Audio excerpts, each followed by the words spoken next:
Hello everyone. Very good morning. Good morning, Hasini, Sagar.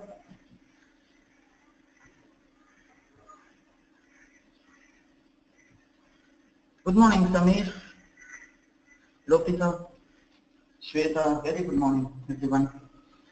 Good morning, Love.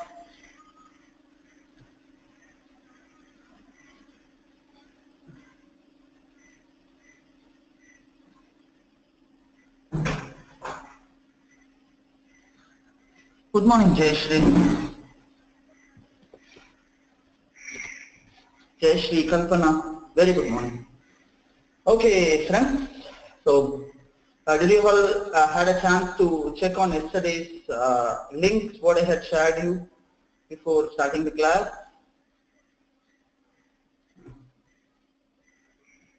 Okay, that's great. So, what did you guys get after seeing those calculations on those parts? Are you able to understand that? How comfortable were you going through that topic?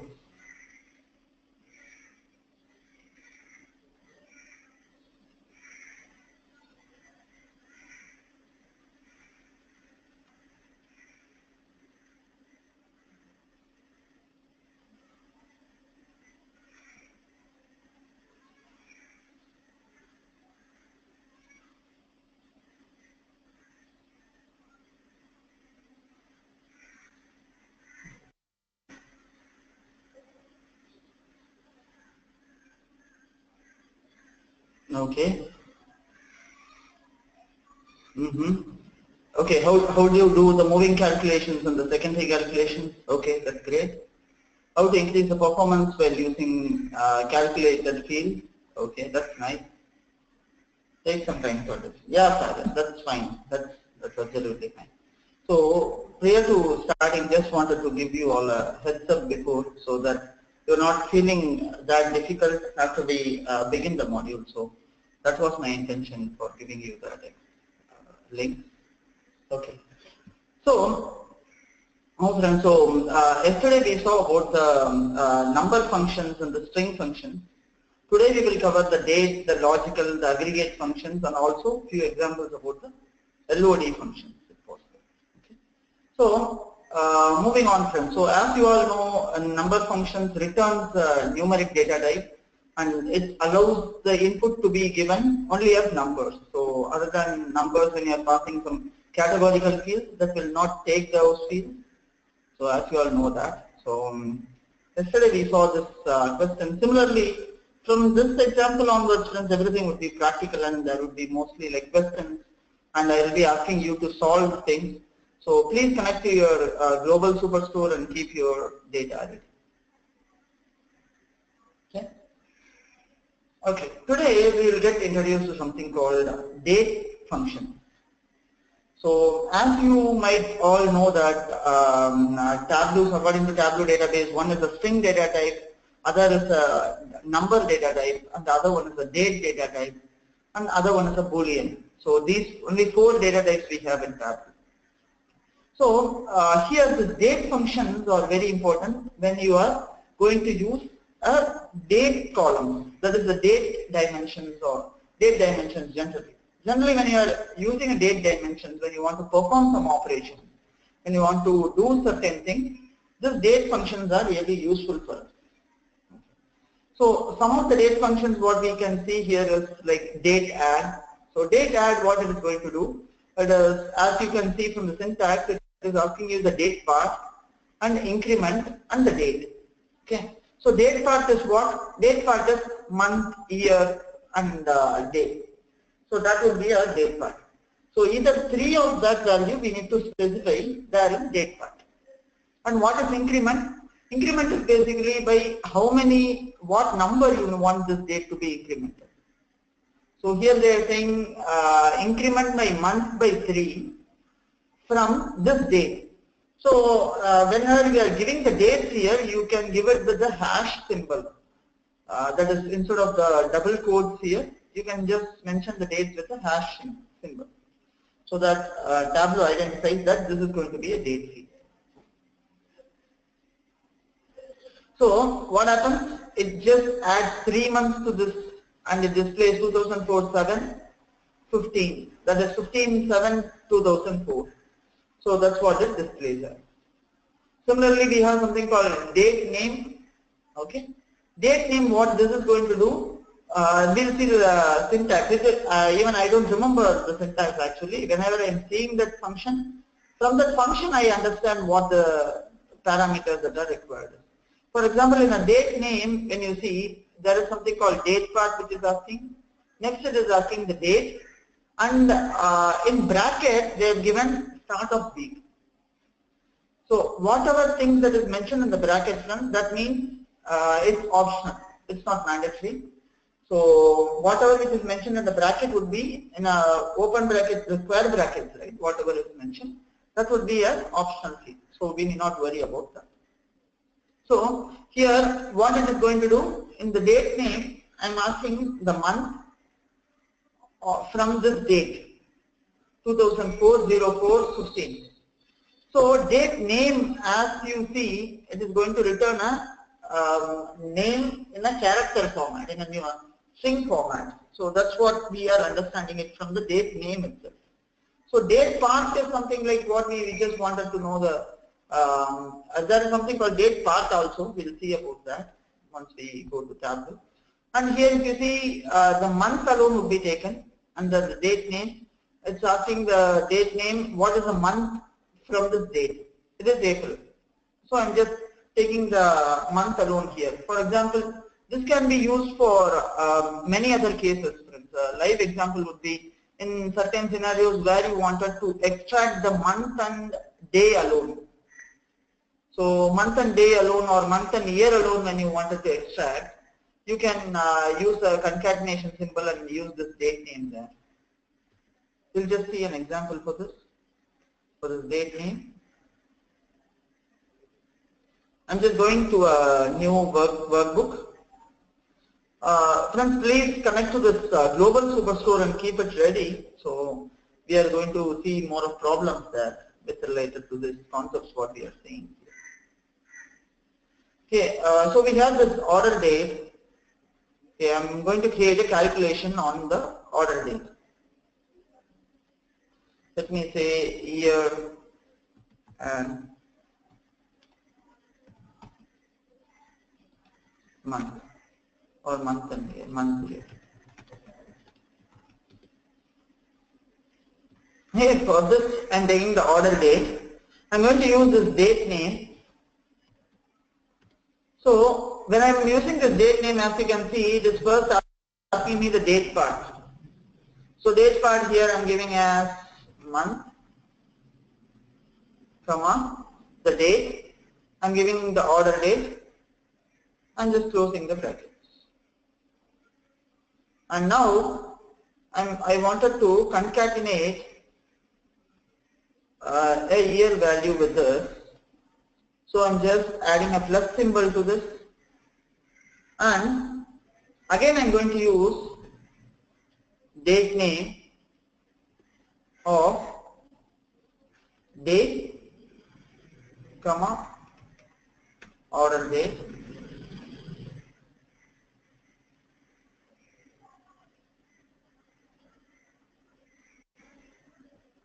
It's actually showing an error here for me. Undefined field date. Okay.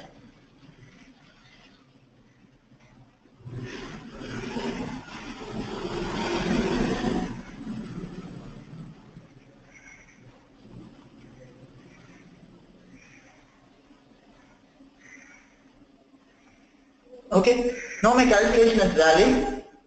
I'm just using the date name function just to extract the name alone, friends, from here, and just wanted to do a concatenation.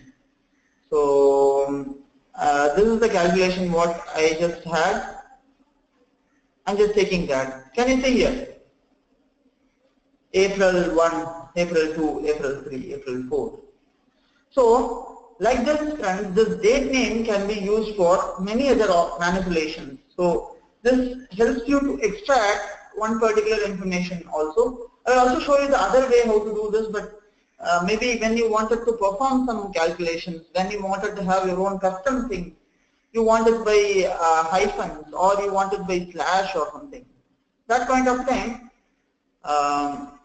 you can make use of this function. Yeah, sure, Shweta, I'm just typing the formula for you all in the chat window so that you all can have a look at this.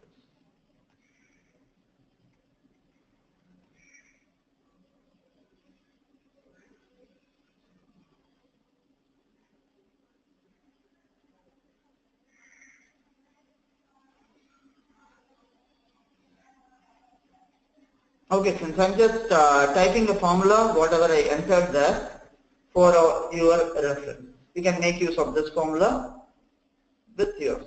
So whenever you are making use of this, you can just have a customized way you can build that. So the date calculations are something like unique in it, and it can perform more than one complex operations within that. So the main purpose is that is to perform more complex calculations and operations within and take things into the picture. Are you all with me, friends? Any questions there? Please stop me if you are not understanding right here itself. Because when you are giving, after tomorrow when I'm seeing it in the feedback, then getting that would be a lengthy process. So whatever you don't understand, let me know now and then so that it's easy for everyone.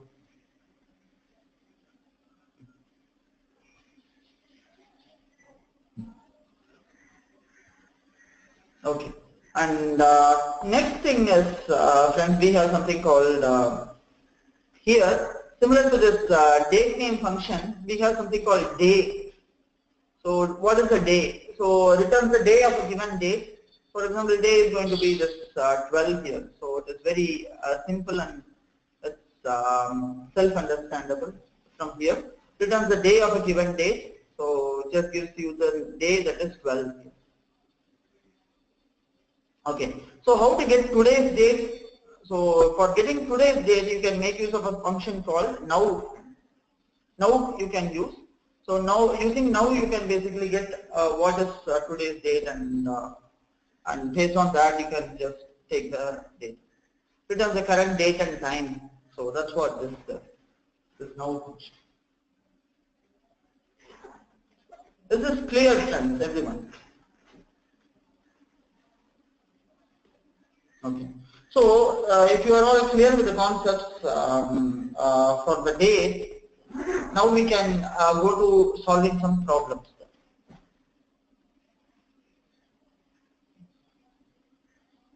Okay. So the problem for you all now is, friends, find out the sales volume along with the difference in order date and shipping date for different orders. So you need to find the sales along with the difference in order date and shipping date for different orders, for different order IDs. So just to make things easy for you, I'm not going to show the calculation for you all. So just take the order ID, friends, and you take the difference between the order date and the shipment. Okay, take order ID field, take the sales volume, and you display the difference between your order date and shipping date.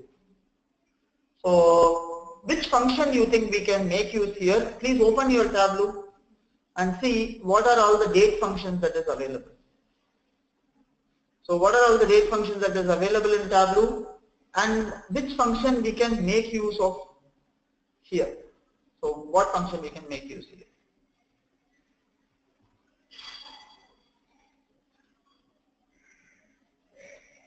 Okay, Hasini and Jayashri are saying it's date diff. How about others, friends?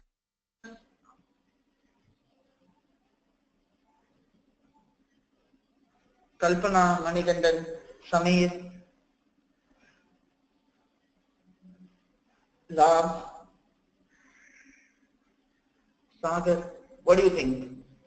Same date diff? Okay. Shantini, okay, yeah. That's great, friends. So can you all quickly create a calculation, friends, now and display the order ID along with the sales volume and along with the difference between your order date and shipment date. Do we have a shipment date here? Yeah, we have a ship date in this global superstore thing, so no issues about the data availability. You have everything in this data set. So please make use of this.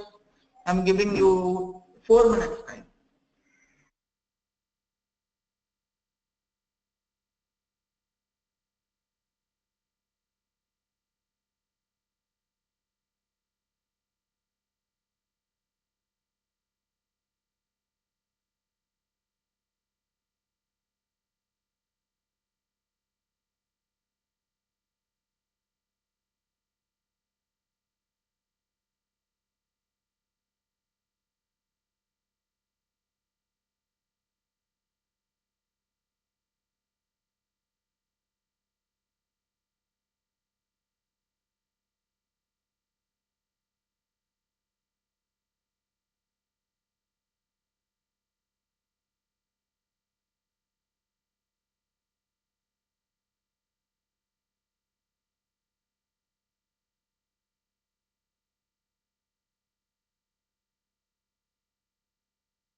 Okay.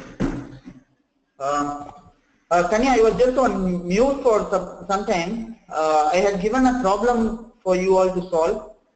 Not sure if you had joined just now. So this is the problem, Kanya. So Hasani has completed the calculation. You have taken the date diff function. Okay, you joined just now, is it? Okay, no issues. So we are getting introduced to something called date calculation, Kanya. So what we saw till now was we were checking out on the what are the date calculations that are available in Tableau.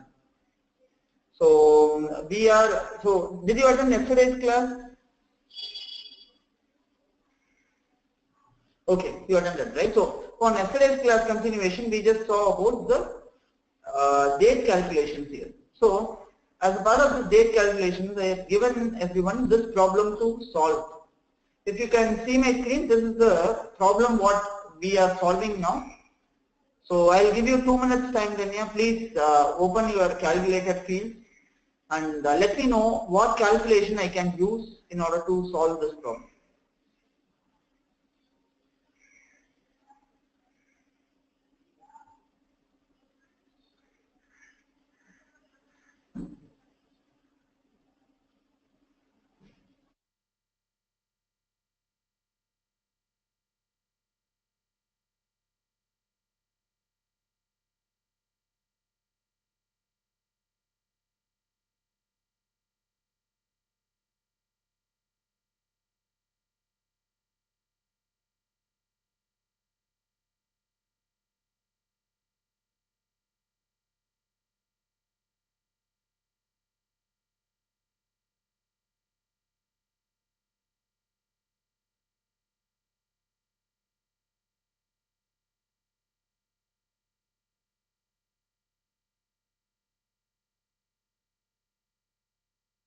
Okay friends, Jayashree is done here. So how about others? Salim, Samir, Shantini, Sagar, Prajakti, Lopita, Lav, Kalpana, Gautam. Are you all done with this calculation, friends? Okay, you are working on that. Okay, no problem. I'll give you a few more minutes, friends, not a problem.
Okay. No problem, friends. If you are facing difficulties, I'll just work on this. Please see my screen, friends, for all your attention. Okay. So our question is, find out the sales volume along with the difference in order date and shipping date for different orders. So that is what we need to find it out. Okay. So I'm going to create a calculation, different order date.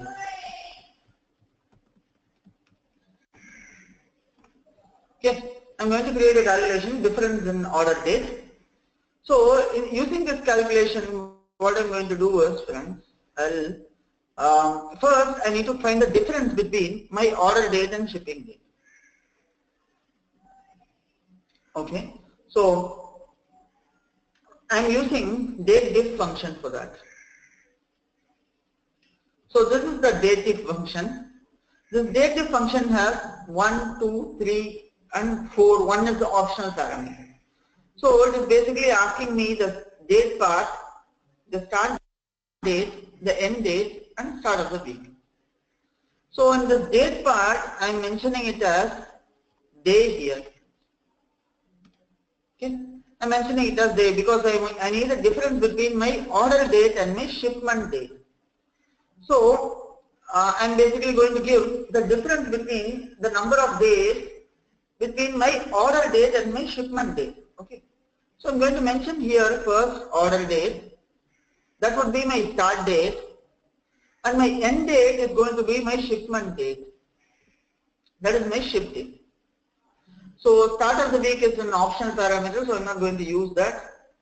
I'm just going to close this calculation with this.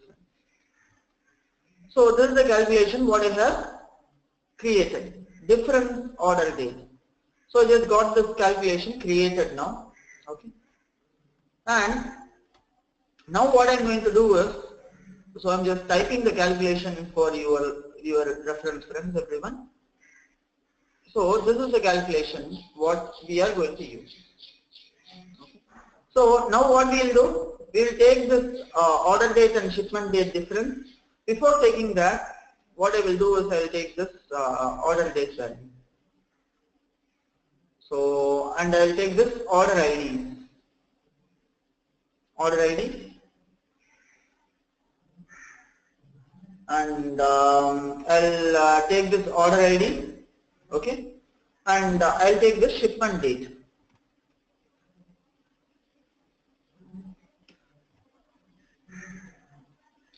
Shipment date.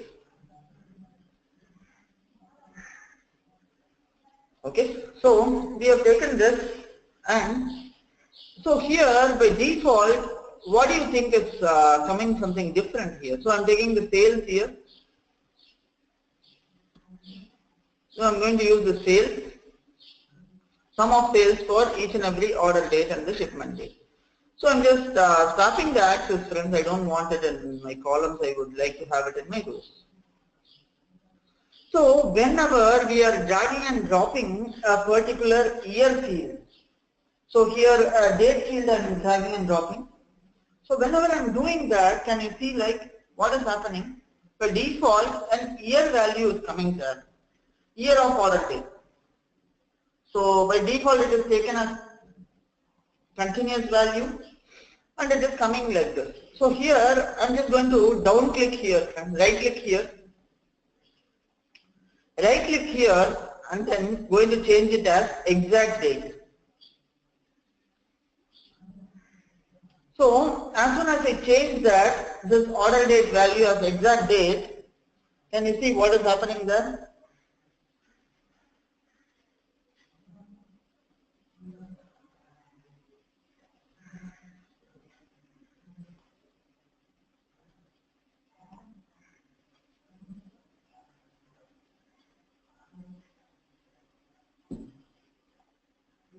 See what is happening to my order date, it is just getting converted as something there. So now I'm just changing from continuous, I'm changing the date value as discrete.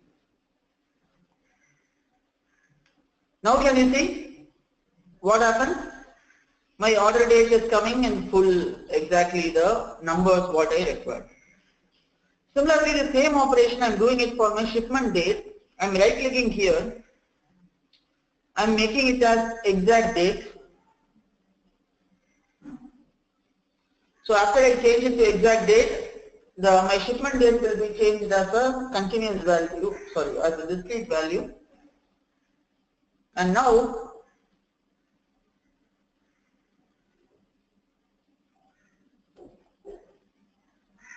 it takes quite some time. The reason for that is it needs to convert each and every date value to some value because there are more orders here. That's why it is taking some time. Again, I'm right clicking here and changing it from continuous to discrete. And after I do that, can you see? This is my order date, this is my shipment date.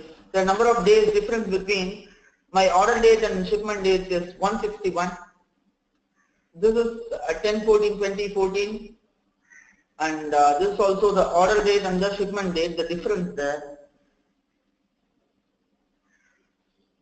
So as you can see, like for each and everything, the date values, the computation has been done there.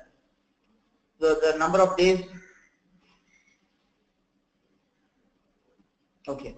So friends, here what is happening is prior to whenever you are taking a date values. So whatever fields which are present here, so discrete are nothing but going to be as separate values here. Separate values in the sense, this value alone, if I am taking this value alone, gives me an idea like, okay, so this is going to be one particular value, and I am going to have, so this is going to be one single value there. Discrete means, if I am changing this particular value as continuous, what is happening is, it is just taking me a list of values from this. If you just see that, what is happening if I am just changing it to continuous, what is happening? You see that. So discrete means, as we studied prior, what is discrete and continuous. Discrete are going to be something very unique and specific values, which are going to be a standalone values there. So that is what this discrete is going to help us see. Now after I change that, and you see this order date, it is basically, it's just displaying it in the form of an year alone. Year 2016. For this year 2016, we do not know which day it is. So for this is the order date and this is the shipment date. Then we are able to see something like this here. This is the sales volume. What we are getting, the order date and the shipment date, we are getting it.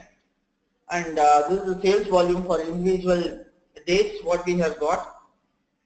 So whenever I am displaying it as one particular field, can you see here, it's unable to represent that as a single entity there.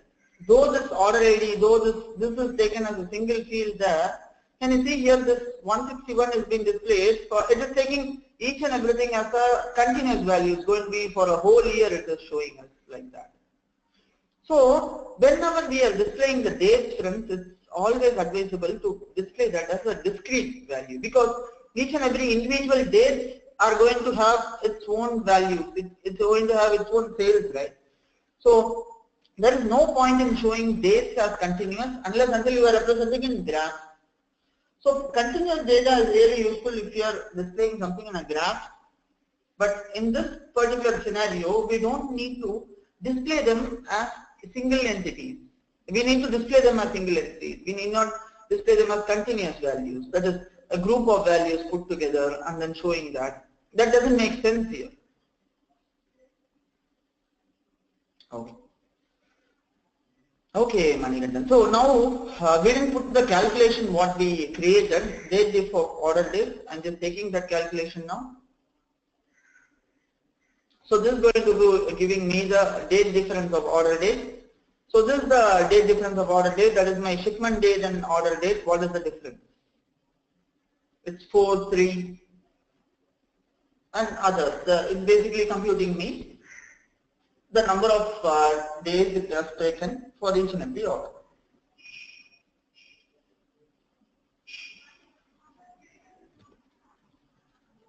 Okay friends, are you clear with this concept, everyone?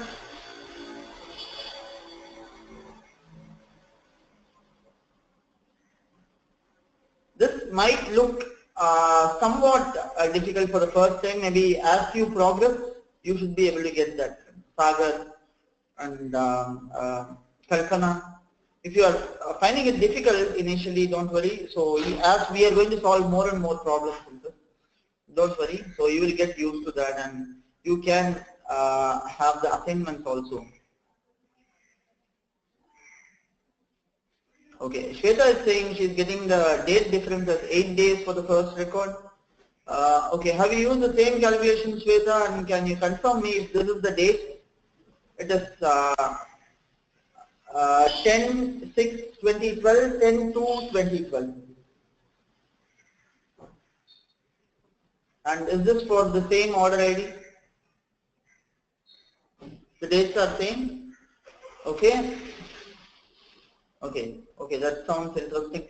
I'm making you as a presenter. Please share your screen here.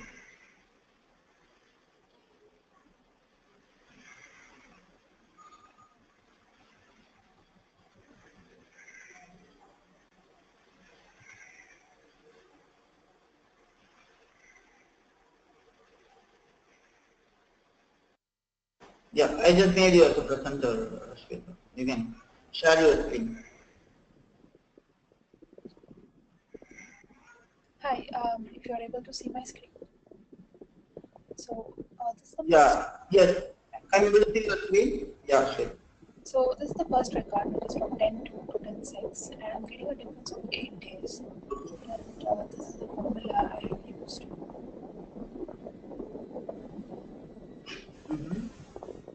Oh, the day difference, you are getting it as 8 days.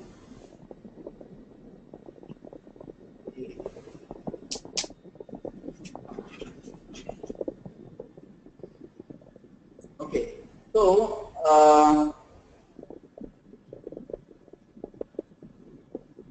whenever you are using that Shweta, like can you drop that particular field?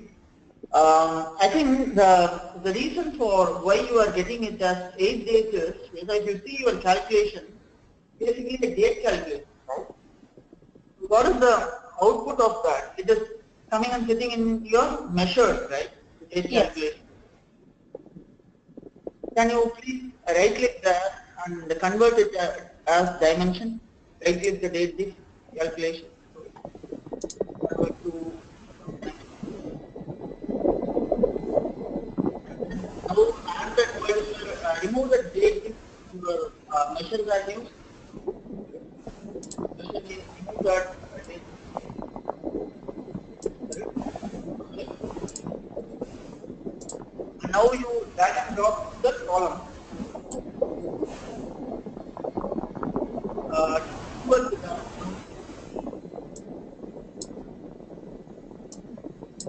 yeah. Rows.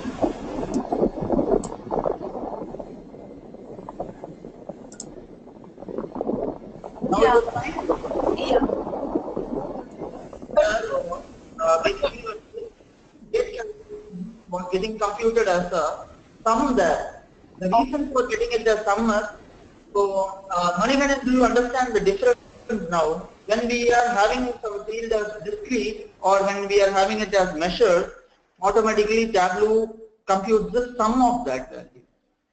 So whenever we are doing that kind of things, correct, it should be in columns. So in so this date has to be always in a dimension.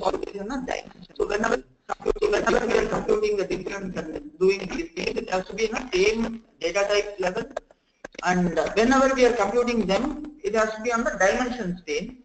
And whenever it is doing that particular calculation, if it is in measures, by default it makes it as sum of those values. That's why. Okay, is my voice breaking for everyone, friends, or is this only for Manikandan?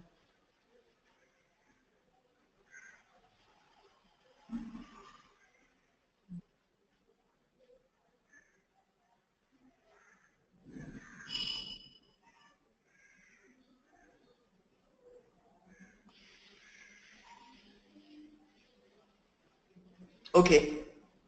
Okay, so I think it was breaking for some point of time and it is fine now. Okay. Okay, friends. So, what has happened is from basically this one, whatever we were seeing there, when for Shweta's calculation, what you saw, the value was getting added up there. Basically, the difference between the order date and the shipment date, it was basically bringing out the sum of that values. So that was giving us some incorrect results there. So always you understand that whenever we are doing this date kind of calculations and things, it has to be discrete one and it has to be a dimension level it should be on. It should not be at a measure level. If I'm having it in a measure level, automatically this will get be summed up because sum is the default operation what Tableau does. So automatically it sums up the value. It assumes it to be a sales or something like that. And it just adds up the value and gives you some irrelevant results. So whenever you are getting certain things, just check your calculation.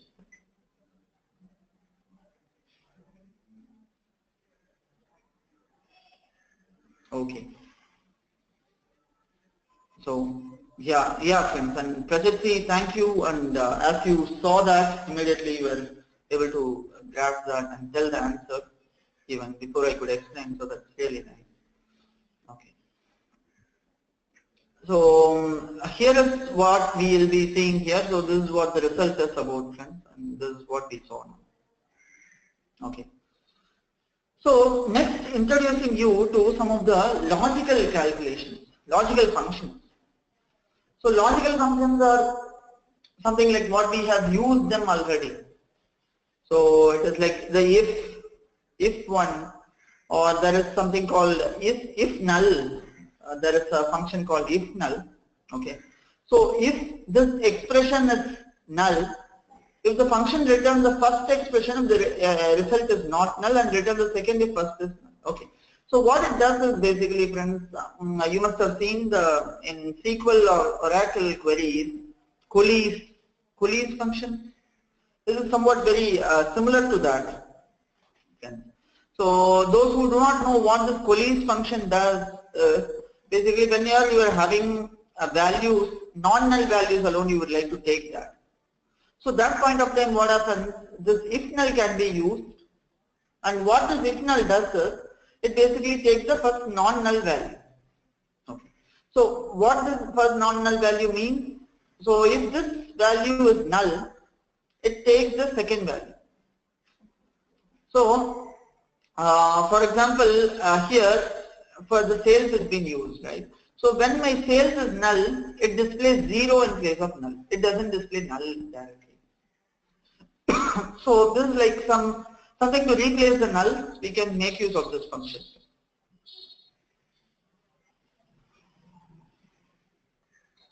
Am I clear here, friends? Are you all able to get me?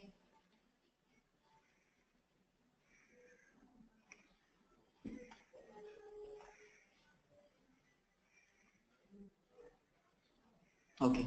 So moving on to the next calculation. Kanya, are you able to follow me? The last example and the current one. Are you able to get this?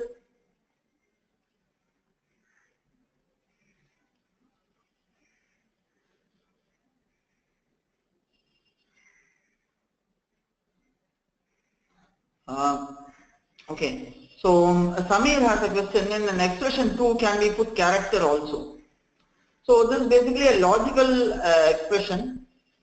We'll see how it reacts when I'm putting it in this way. Okay. I'm going to create a calculation for this, friend. Create a calculator, please. Logical. Okay. So if null, so instead of my region, let me take a sales here. In this case, the expression, I assume that I'm giving n/a.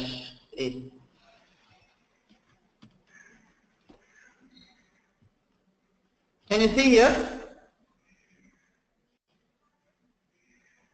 So whenever you are using a numeric expression, friends, here, when your first expression is going to be a numeric value, the second one has to be a numeric value.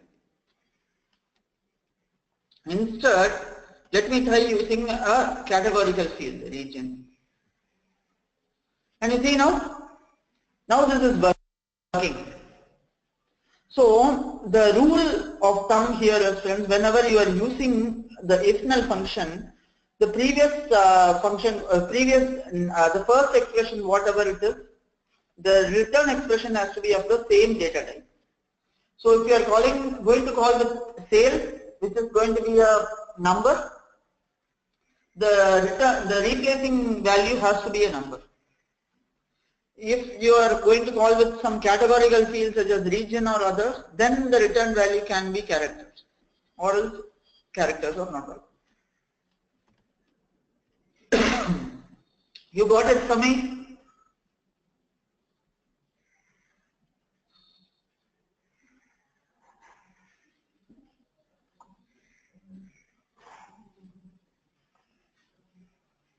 Okay. Okay, friends. So now moving on to the other calculations, what we are having, we have something called isDate. So isDate, what it is going to do? So it is basically going to return a value true or false here. See, here basically isDate function returns true if the string argument can be converted to a date, and false if it cannot be converted to a date. Okay. So here I'm not actually that convinced with this example, because these two look one and the same. I'm not finding a reason why it should return false here. Let me try this out. So here is date of 14/5/98.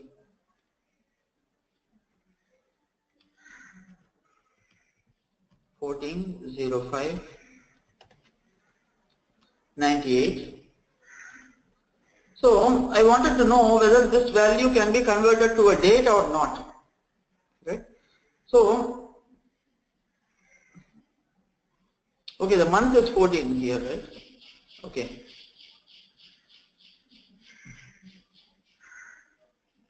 Yeah, the month is 14, friends. Yeah. So the reason why it is not, yeah, I missed to see that.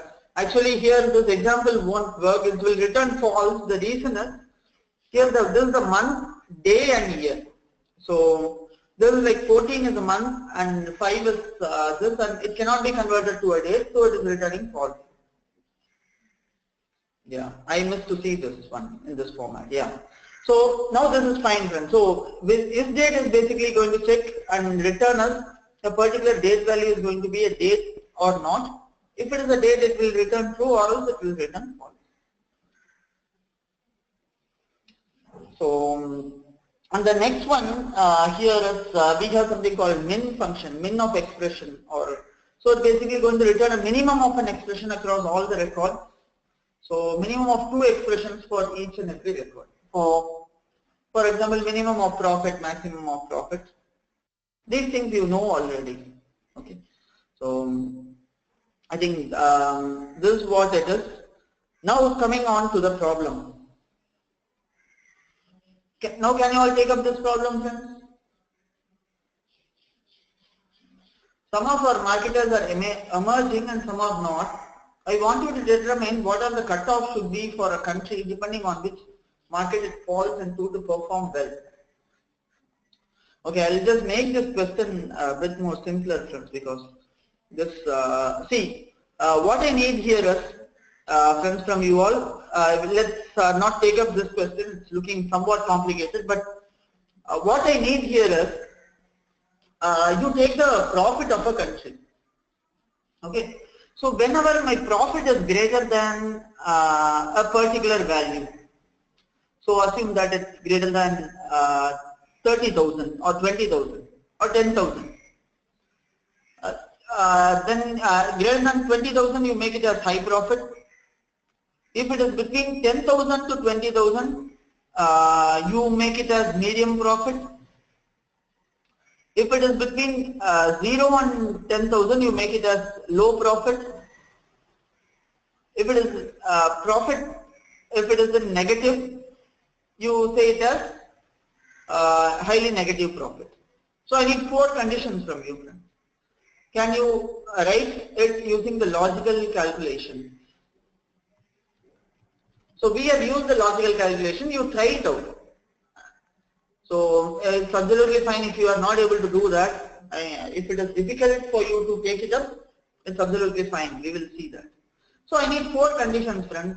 For example, if I am taking my profit, okay. If it is greater than 20,000,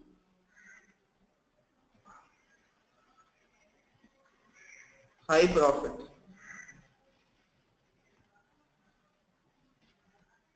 So next would be like if it is less than, so between 10,000 to 20,000, you make it as the other profit.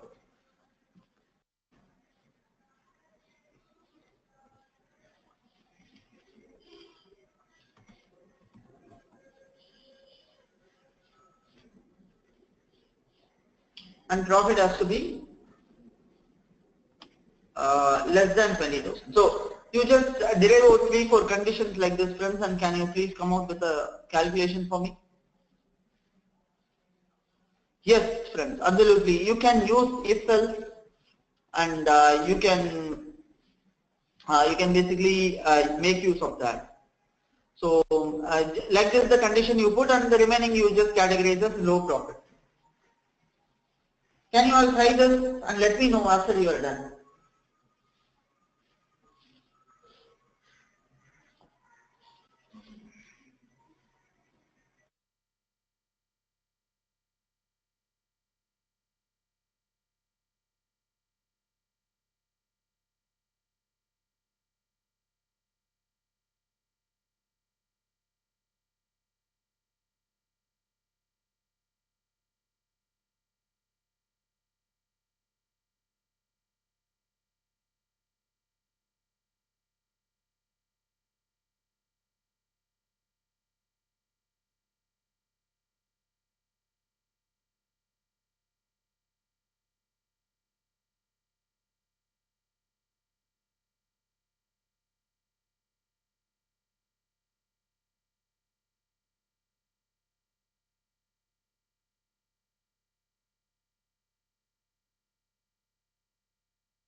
Okay, friends.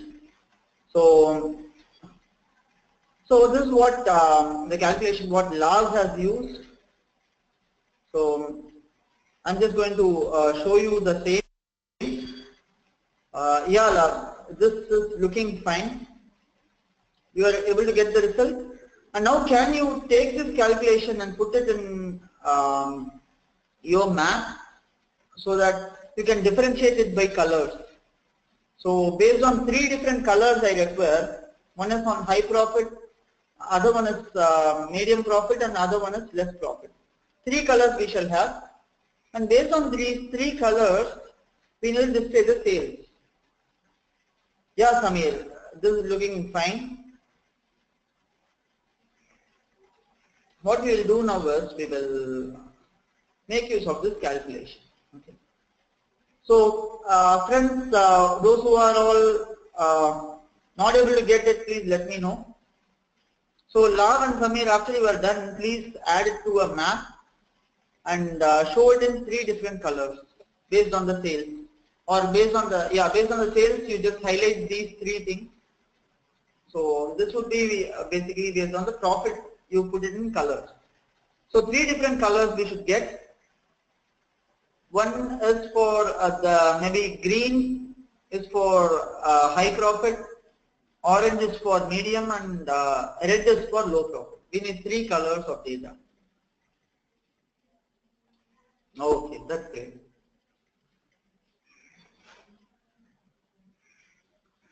Friends, others, please let me know once you are done. Or if you are facing any difficulties, I can show that to you how to.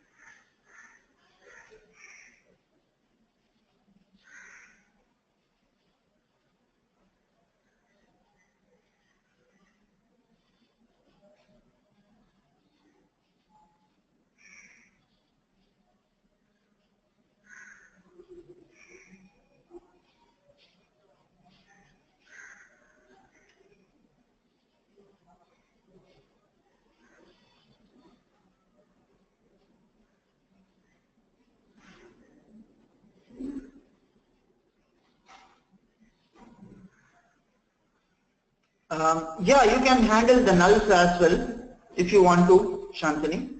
That's absolutely fine. But for us to be used, we just need this logical calculations alone.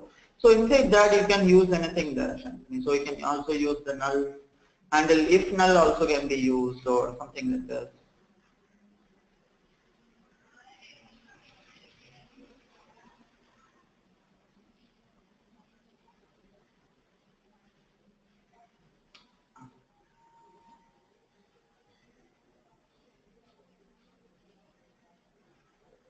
Yeah, you can use else if also. Else if. So 3 conditions when we are using, we have to use else if only. If I just thinking the calculation what Lav has sent to me, you can make use of this, friends, or Lav and Samir what they have sent to me. You can make use of this calculation. Else if profit is greater than 10,000 and profit less than 20, so 10,000 and 20,000. You can just change the 2,000 to 20,000 in the else if part alone.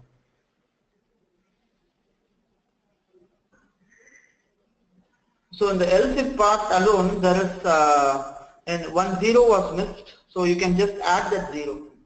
So you need to make it as 20,000 instead of 2,000.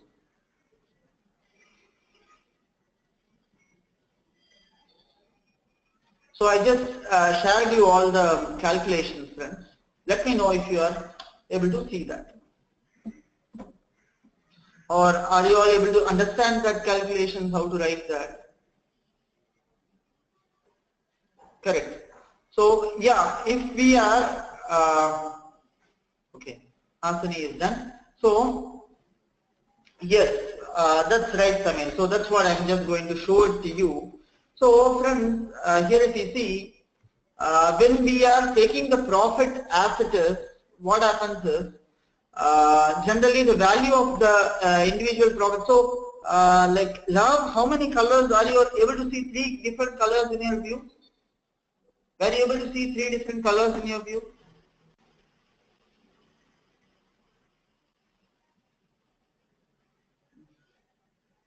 Okay. So the reason why you are not able to see 3 different colors in your view is this one. Okay. So the reason why that is because we might have to use a sum here, friends. You can just see this and just writing the calculation now. Please see my screen. If I'm just going to write an if statement, if my sum of profit, if my sum of profit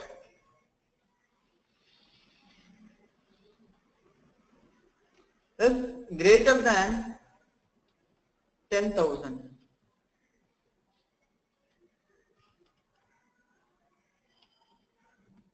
then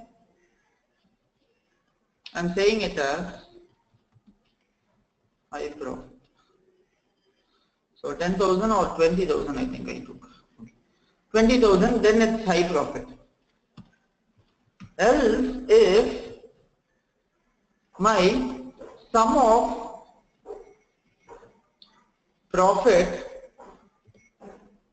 is between 10,000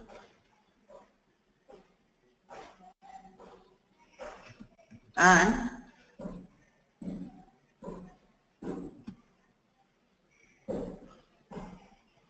sum of profit is greater than 10,000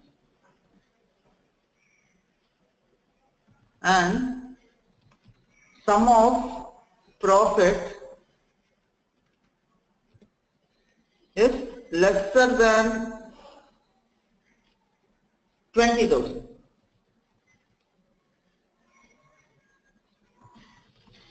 Then I can say it as medium profit.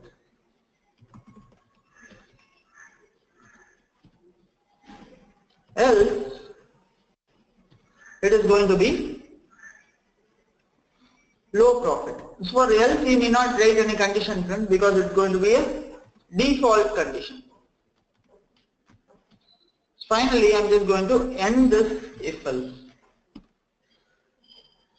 So now what I'm going to do, I'm just going to use this logical calculation there. Okay. I'm going to click on OK.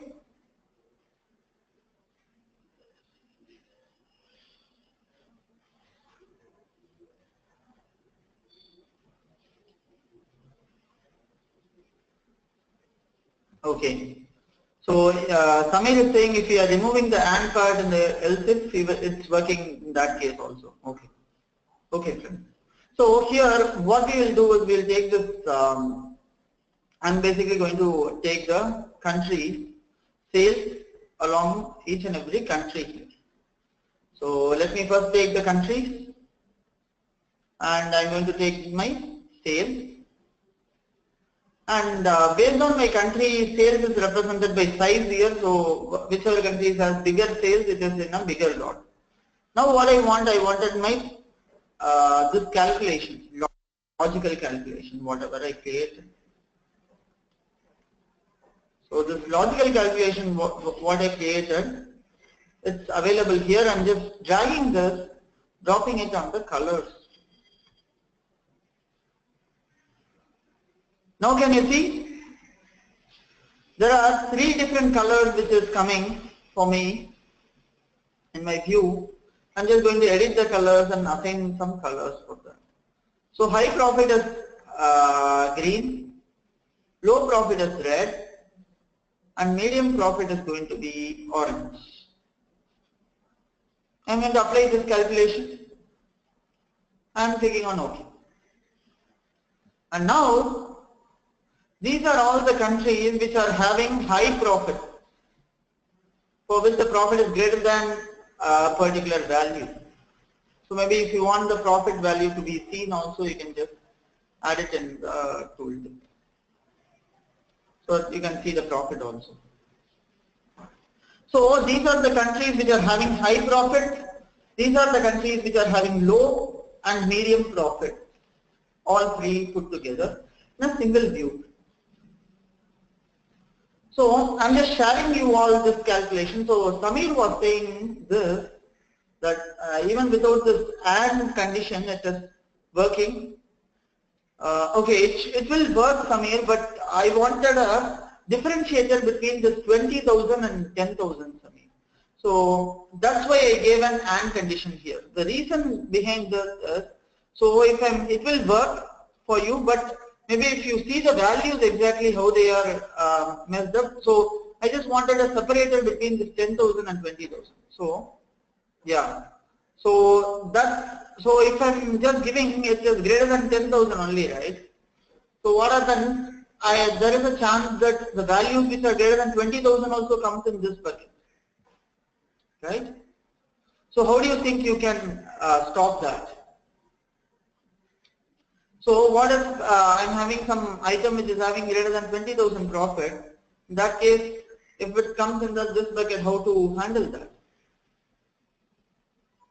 Okay, it's not differentiating, you are saying?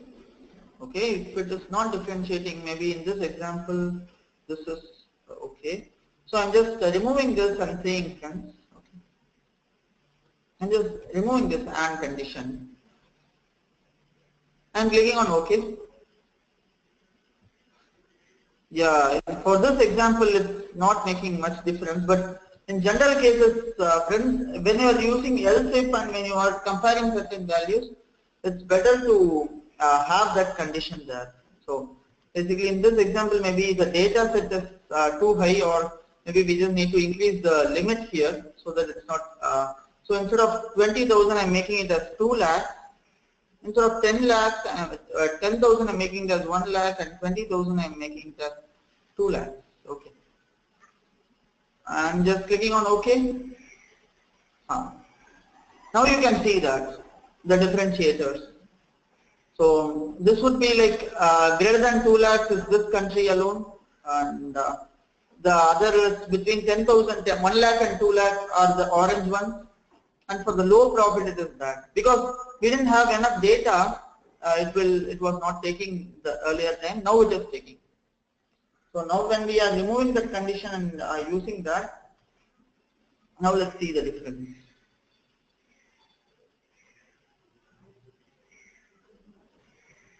So with this AND condition, I'm just removing it for now. And let's see what happens. Okay. Oh, it's not actually taking anything different. Okay. So in that case, friends, yeah, I think I thought it would be taking this also. So it is not actually. So in generally when I'm writing the queries, I give that condition also, which is greater than or less than or equal to. So that condition I used to give, but it is not making much difference here. So I think this is fine. You can make use of this one directly. So the AND condition is not making any sense. So even without this AND condition, this is working well. Thank you, Samir, for that. Okay. So this is what we are getting here, friends, and this is a calculation for everyone. This is the reference. You can just make use of this calculation.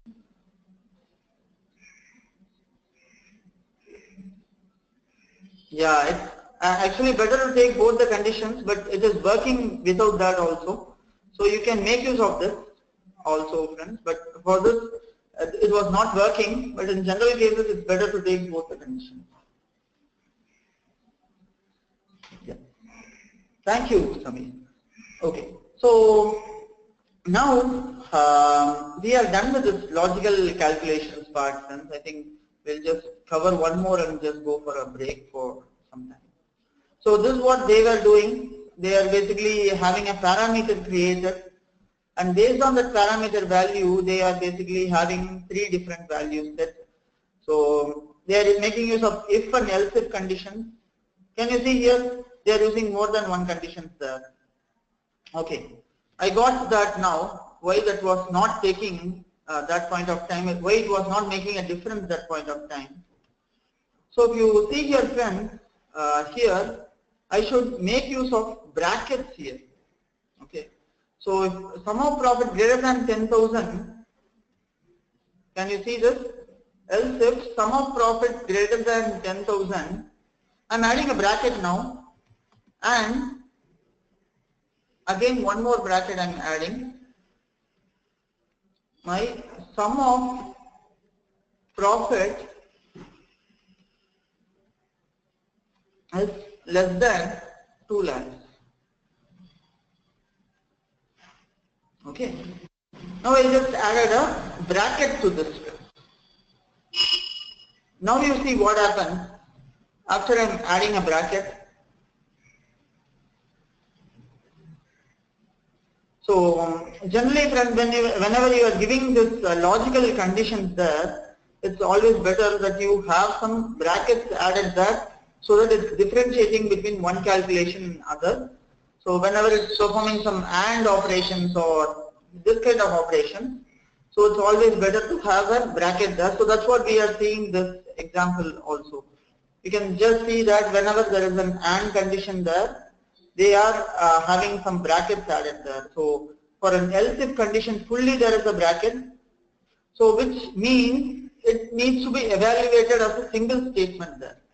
So that's what we are saying it through the brackets. So here instead of having closing it here and starting it here, I'm just starting it as a single bracket from there until here. So I just open that bracket there on after my else if. I'm just closing it here. I just clicked on OK. And this is the correct way of using it, friends. So the earlier thing what I just pinged you. So whenever you are having multiple conditions, under else if you are giving something, have it within brackets. Okay. So that makes things easy for us to understand. Okay, so this example, what they had given was similar in nature, where they are checking for African market and the sum of sales. They are checking for more than one condition.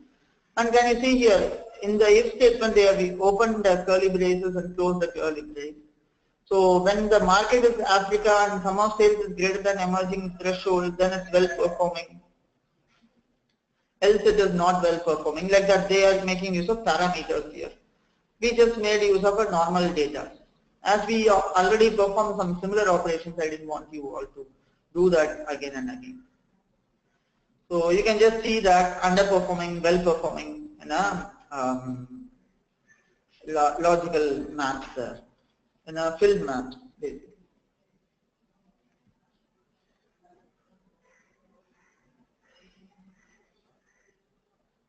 Okay, so actually between is not recognized here in Tableau, Salim. So between we cannot use. So if you are using between, I think it will throw you an error there. So whenever you are using between this instead of and, so sum of profit between 10,000 and 20,000. If I'm giving that, so between will not be recognized. So in SQL this is recognized, but unfortunately in Tableau they are not recognizing between them.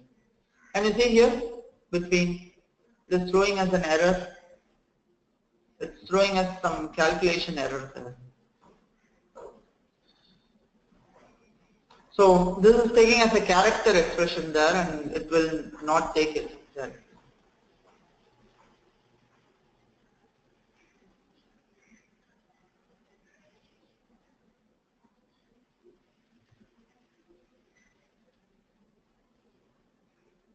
Okay, so this is something what we saw now. Now we'll quickly go to this aggregate functions.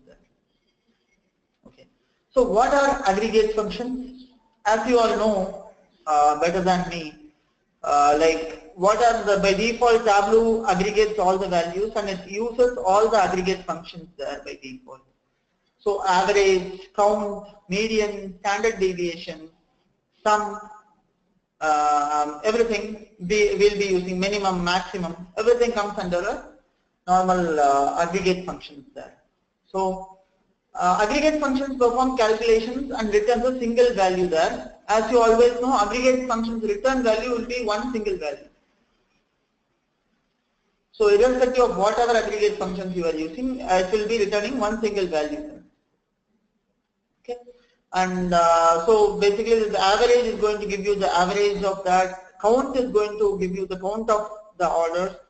Median is going to give you the across all what is going to be the middle value, the central value that median will be giving. And standard deviation is going to return standard deviation of all the values. So standard deviation is something like how deviated one particular value is from the mean. So that's where the standard deviation is. It's generally used in statistical purpose for checking the distribution of the data. So these are some of the aggregate functions what we can use, friends. So one thing I want you all to check. So can you all write an aggregate expression? Can we write an aggregate expression for dimensions, friends? For example, I'm going to create a calculation for this order date. Assume that I'll just take any one of this. Okay. For this order date or maybe for order priority, I'm going to create an aggregate function. How to do that for dimensions? So you all know by default aggregation is applied for measures only. However, you can apply aggregations for dimensions also, but this is how you can create aggregations for dimensions.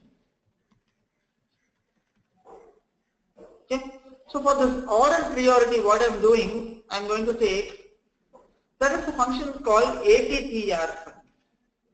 So what this ATTR is going to do? So returns the value of a given expression if it has one single value for all rows in the group. Otherwise, it displays an asterisk. Null values are ignored here by default. So for example, here this order priority, whatever I'm taking, I'm just creating a calculation dimension ATTR. Okay, I have just created this calculation dimension ATTR.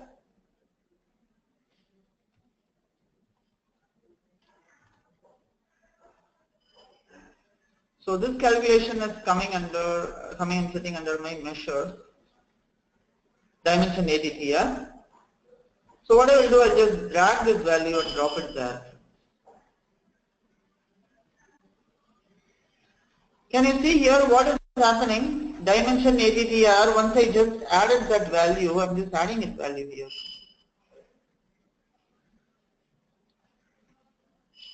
So if it is individual value, it displays it as medium, high, whatever the dimension values were. However, when I was adding the same value to this color expression, can you see here? It is showing a star symbol here. So what the star symbol indicates? So the star symbol basically says, for this particular order ID, there is more than one value that is displayed. So I am displaying that in the form of a star. So that's what this ATTR is doing there. So this ATTR is basically whenever you are having more than one value in a single group. So assume that I'm just removing this order ID from this view. Okay. Now you see what happens. So for all orders based on that particular IDs, it is just displaying us what is the individual value. So here there is something called which displays with the star. Can you see that? So these are the items which are highlighted currently are having more than one item there. So that is basically coming out in some different colors. So critical is coming in this color, high is coming here, and low is in green, and medium is in some color. So this is what we are saying. We are getting a star instead of that value. So you can also, this example is to show you that you can also aggregate the dimension values as well. So that is just for your information. So you can make use of this ATTR function. So ATTR expression, what it does, it returns a value for all the rows that has a single value. If all the rows do not match, it will return a value of star. Null values are ignored by default.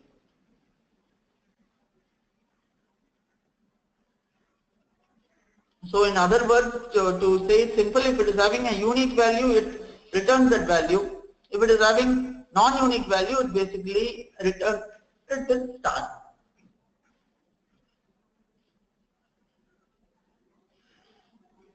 Okay, this is also there. So if someone asks you like, can I do aggregations there for my dimensions? You can do aggregations if it is having unique values. And you see your friends, what happens, they have taken the city and the state level, and they are basically ATTR of state. So we'll take this example also. So instead of doing this ATTR of this dimension level, I'm just taking it by the state level.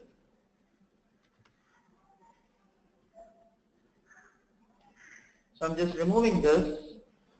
I'm taking the city. So let me take the city, drop it here, and let me take the state.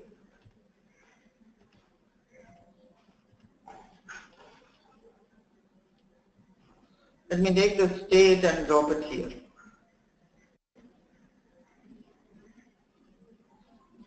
Okay.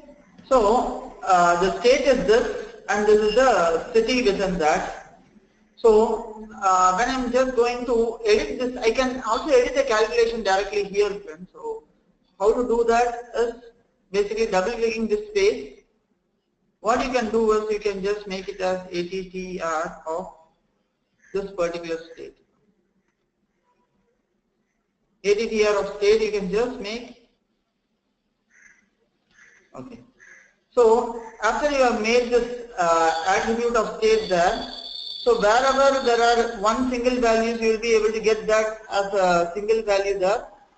Or when you are having more than one value for a particular state, that will be getting displayed with a star symbol for now. So at least this value seems to be unique, so we are not getting any stars there. But the data set what they have used it, I think that has some star values which are there. So maybe I'm just taking this state, dropping it after this.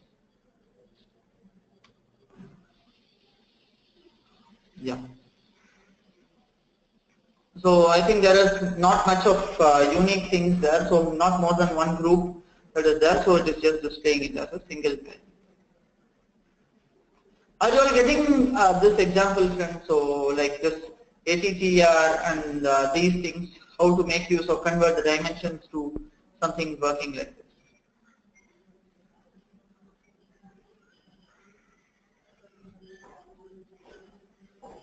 Okay. So before going to table calculation, friends, I would like if you all want a break for 5 minutes, we'll go for a break and then come back again.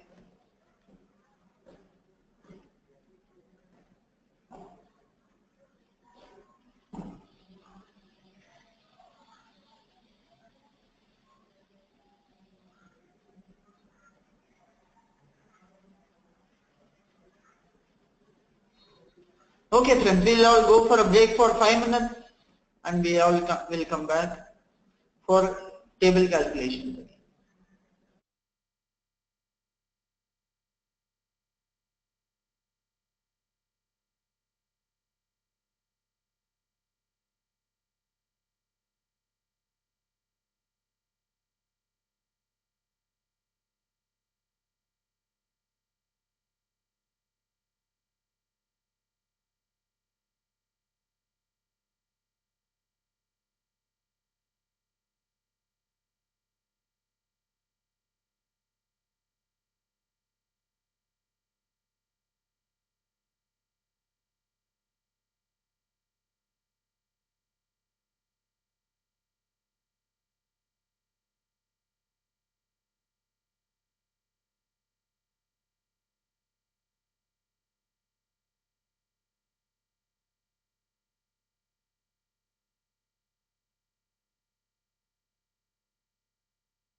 Okay, Jayashree, yeah, please, you can just share your screen.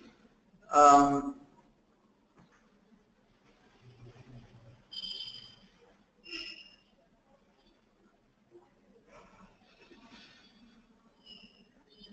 I'm making you as a presenter. 1 minute.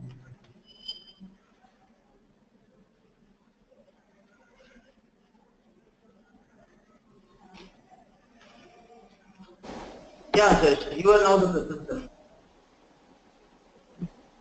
So, can you see my screen? Yes, yes, yes. So, here, so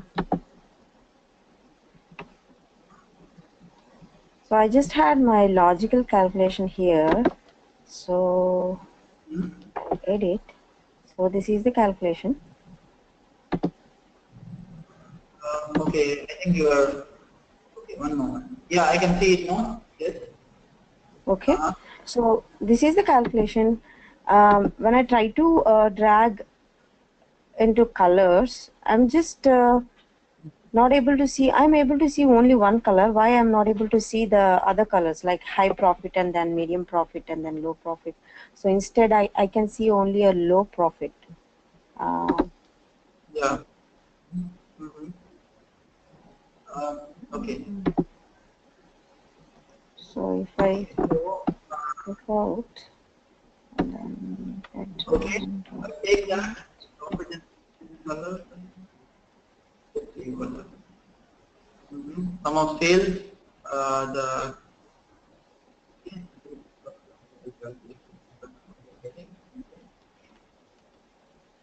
Mhm. That's right. So I believe either the data set what you are having is just, can you try changing the number value from 2 lakhs to something like 20,000? Instead of 2 lakhs, make it as 20,000. I'm just guessing because it might be an issue with the data what we are having. Yeah. Try 20,000, similarly 10,000, again, one. Click on OK.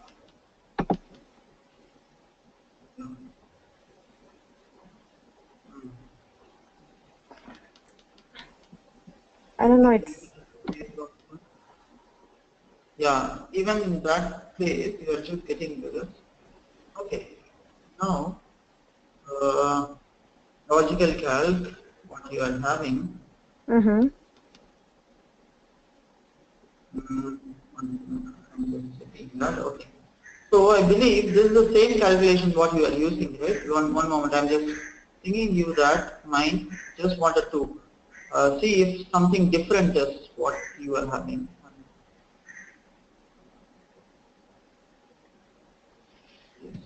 So I'm just sent you a thing there.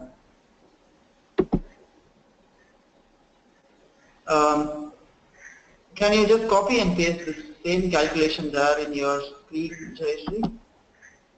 It is looking like it is getting again. Yeah. I just shared you the thing. I didn't see it. You haven't got it? Mm-hmm.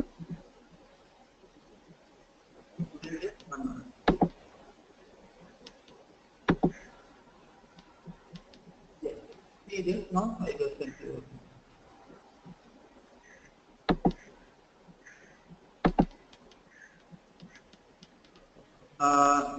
Should be there now in the chat.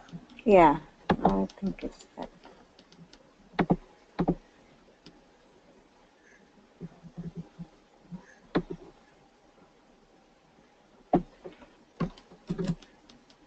Probably I may not be able to place it.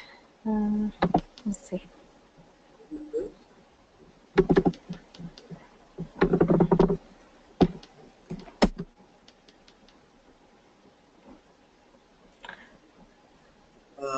Low profit, you need to put an end statement there. End the. Okay.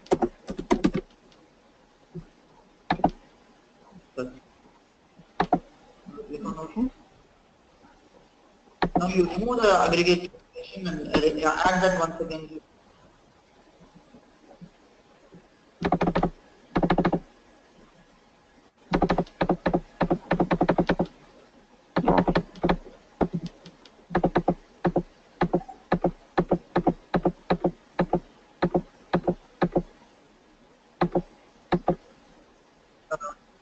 Did it go to dimensions? Oh. Yeah, check that. Logical calc, yeah. How you add it in colors? Still you are just putting it just. Yes, the same thing it's getting here.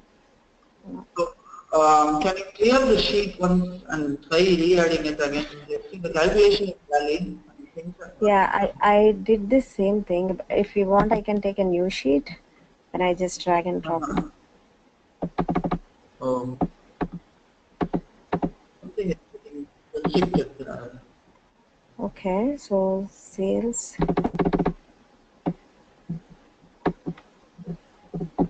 Okay, and the logical calculation.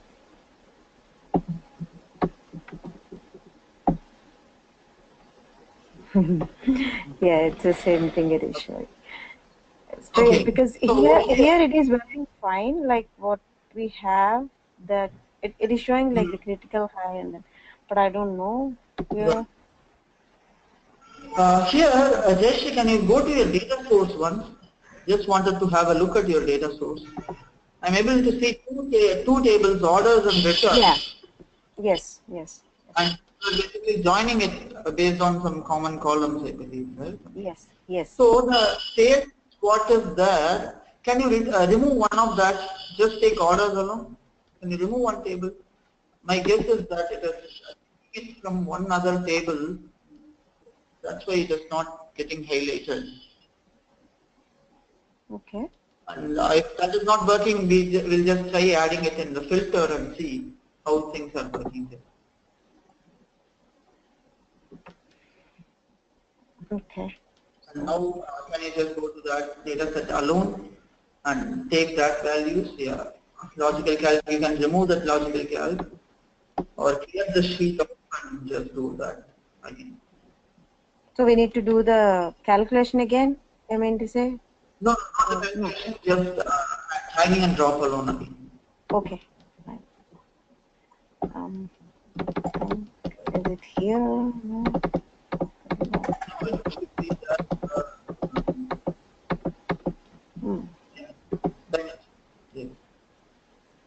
That is your logical calc.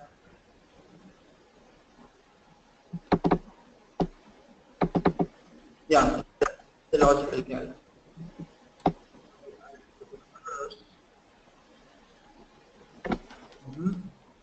Instead of adding in colors, can you just add it in filters, Jayesh?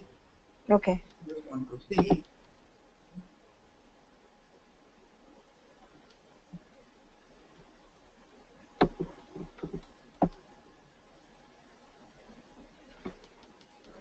See, in filters also you are just getting only one value. Yeah. Which means you have only one value for this. So what is the profit measure? Can you just drag the profit alone in a separate column and see if you are getting something different there? It seems like it is just having only profit which is low alone, not taking the calculation. And if you change that to some very low value, see first the profit values, you know.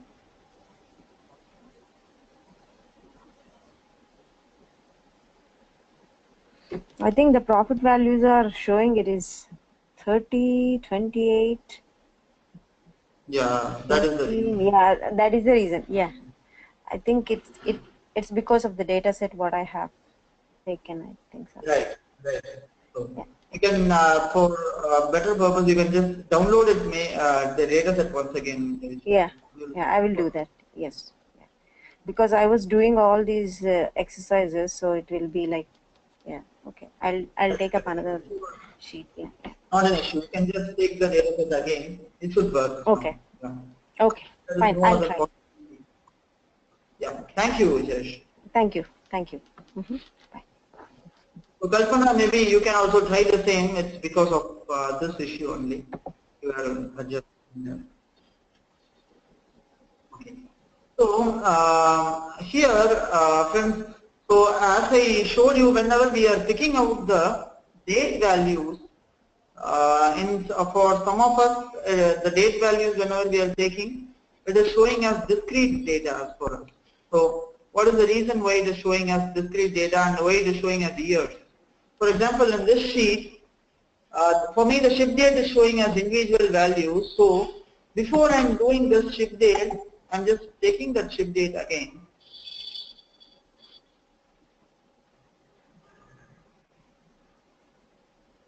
One moment, let me mute the other participant.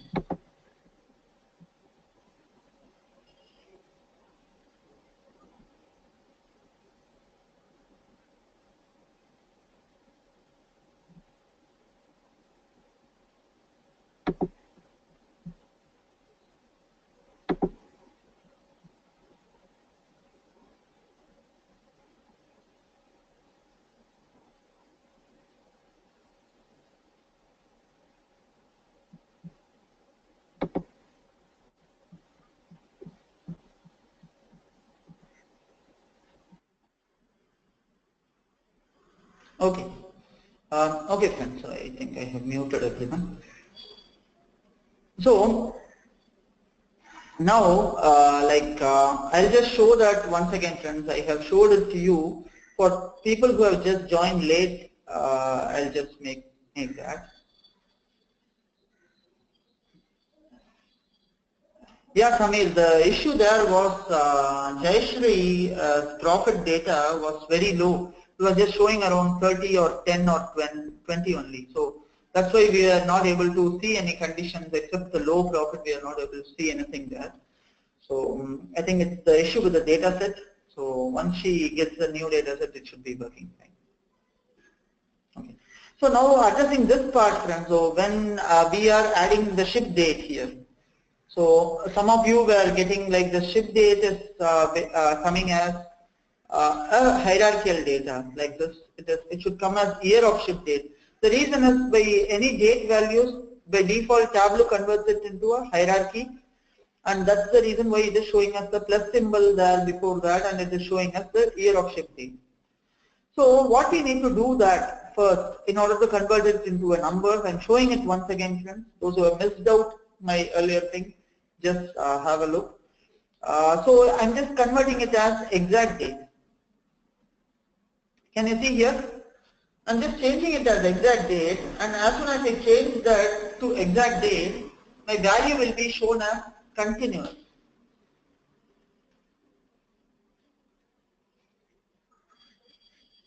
So can you see here my discrete field, that is my ship date field, is moved towards my right and it is changed to a green color. So green here indicates it's a continuous data. As you can see, the continuous is checked now. So after this is done, you just need to make it as discrete again. So after you make it as discrete again, now can you see my date value got changed to a single date value. So this is what you can do there. So maybe like whenever you are dropping down a date field, you just need to follow this two-step process, convert it into an exact date, and then convert it back to a normal discrete date. So these two steps you need to follow. Yeah. Okay then. So now we are done with this, and we will be seeing something called table calculation. Introduction to table level calculation. So till now we saw the calculations, whatever we created, friends.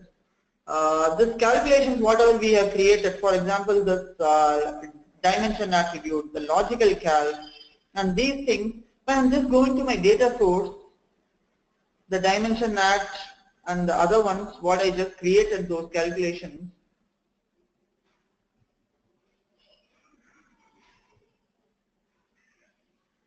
Can you see here, this profit ratio was the calculation what I created, the calculation string I created, difference order, this dimension ATTR logical calc. Can you see here, whenever I have created some calculations, those calculations are getting reflected under my data source. So whatever calculations I have created, that calculation has been added as a new column to my data source.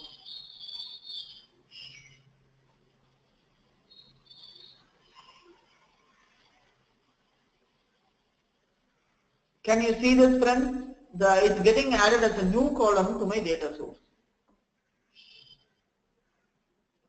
However, whenever I'm adding this as a new column to my data source, whatever calculations I'm creating, that's getting added as a new data source. Okay. So now I'm going to show you a different kind of calculation. You understand the difference now? I'll show you. So this is like categories I'm taking. Okay. I'll take the categories. I'll take my subcategories. We have a subcategory here. Yeah. We have a subcategory here. Okay. So I'm having my profit or sales.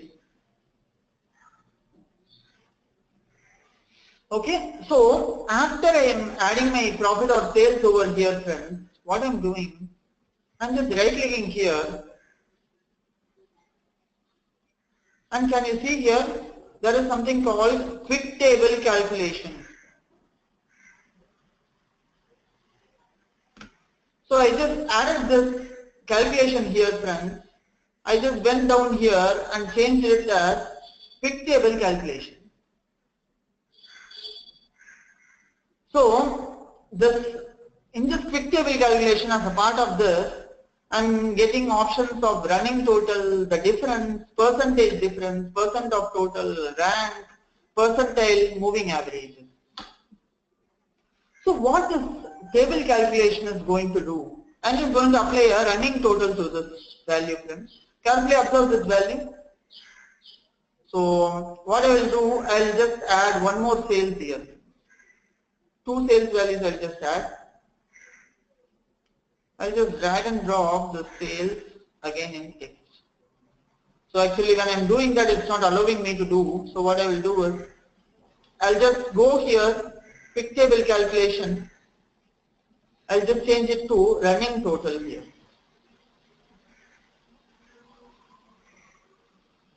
So what has happened here, friends? So this is my actual sales. This is my running total sales. So what it is doing? Basically, it is computing my running total sum here. So this is my first value. So this is my first value. It is basically adding my first value and that value itself once again, and it is saying a result for me. So for example, I'm just taking a calculator to show you what is happening. 146,6,572 into 2.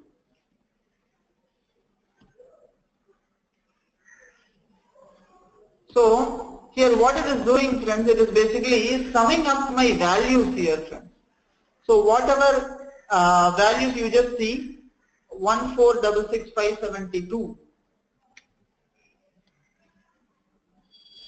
1466572.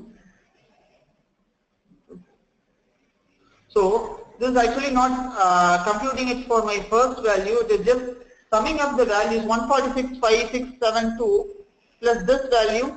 So it is basically what it's doing is it's summing up my entire totals here. So this value plus this value will be this result. This and this gets added, and then the next value gets added. So for example, 146 is there, it displays 146 as my sales directly. Okay.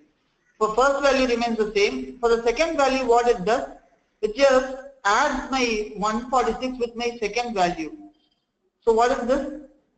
1466572 plus 1501. What is that value? It just adds me the sum 1466,572 plus 1501682. So are you getting this result 296,8254? And now with this result, what it is saying, so 296,5584 it got, that is the second value. Okay, so with this value, how did we got this value? After basically adding this and this, we got this value. Similarly, we will add this result with this result to get this result. So with this 296,254, I'm just going to add the next value, which is 385,156.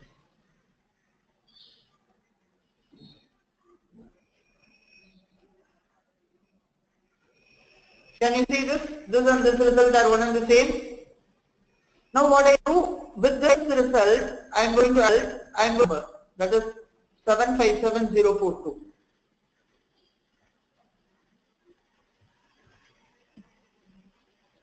Can you see now? It is basically doing an addition here. The sum of sales, as soon as I added this calculation, can you see here there is a triangle symbol what you can get there. It is just summing up my value with one another. Correct. Yes, the previous value, the first and the second value gets added and it just moves on and on from there. So similarly with this result, it adds this result to get this one. Similarly this and this gets added. With this result, it just adds the next value to get the other one. With this result, it adds the next value to get this one.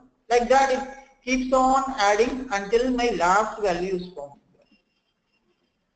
So this is what this running total is doing for me, friends.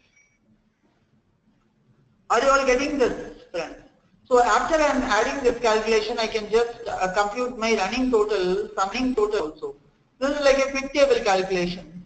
And there is something called difference which is available. Let's see what is the difference. So what is the, for first value there is no difference. Okay. So what is the difference between 1466 and 1501182? So this is going to be a difference between my first value and my second value. So what is the difference? 150101682 minus 1466572. Are you getting this result? And next one, what is the difference between this one and the next number? So this would be like difference between next two numbers. So this result you have got. So here instead of the running sum, it will be like difference between the next consecutive numbers here. So you can just see that what is happening. So it is basically the difference between 1501682 minus 385156. 385156.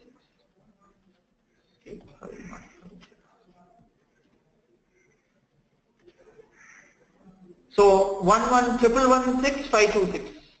So this is basically going to compute you the difference between your top two values. So this and this, what is the difference that will be here? This and this, what is the difference that will be here? This and this, what is the difference that will be here? Like that, it computes you the difference between your top value and the next value. So people who are working in SQL, you know how difficult it is to get a moving average calculation. So you might have to use some rank function, dense rank function, and then take out the moving average and then compute that. These things you have to do. Here, Tableau has given those as by default. So this is like percentage of difference. So what is the percentage difference between this and this? This and this value, what is the percentage difference? Like that, Yeah, you might have to use lag and lead function in Oracle, and then SQL you might have to use rank, tenth rank, and other table value functions there in SQL or other databases. So this has been made very simple in Tableau, friends. So this is what I want you to introduce to today. And similarly, you can get the percentage of total. So each and every item, what percentage it contributes to my overall total. So bookcases is contributing percentage, and phones are contributing for 13%, and these you are just getting there. And one thing to note, friends, whenever you are creating a table calculations, you will be getting a triangle symbol there on that particular measure value. So even that you should know. And there is also something called a rank, and rank you can just perform here. It basically ranks that numbers. So it gives you an overall rank on a descending scale of 1 to 10. So you can just see that items here. So rank sales along with the category. This is the first rank is this. My second rank is copiers. The third rank is chat. Fourth is like that. It's giving me a rank there. If I can just sort this also, sort it on an ascending scale or a descending scale of orders. Yeah, so sorting is not done because of this category value. If I'm removing this category, I just have the subcategory alone. That case you can do a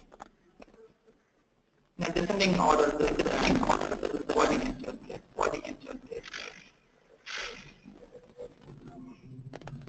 You can just make it ascending.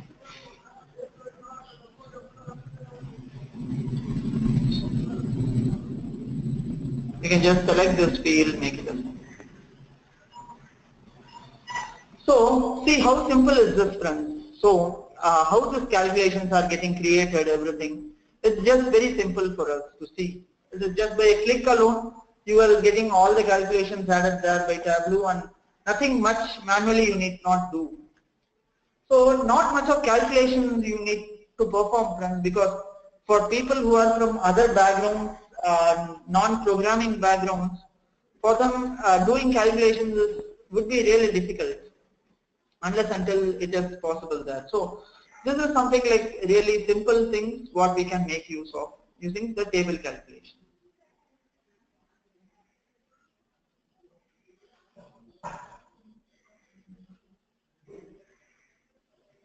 Okay, so how did I get the one more sales column instead of this table calculation as?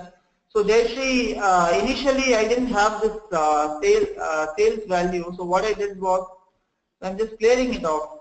So earlier what I had was like I had this subcategory and I had the sales column only.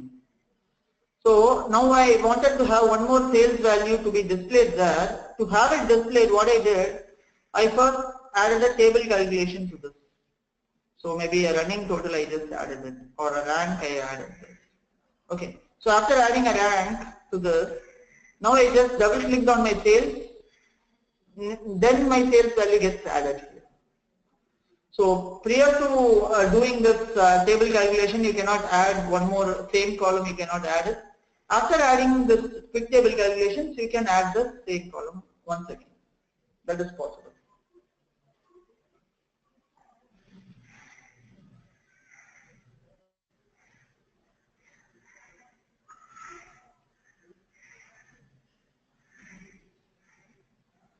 Okay, so this is what we are getting there on overall ranking and this. So now I am going to tell you how this table calculations are going to work. So as we saw there in our normal calculations, friends, those calculations were affecting your data source.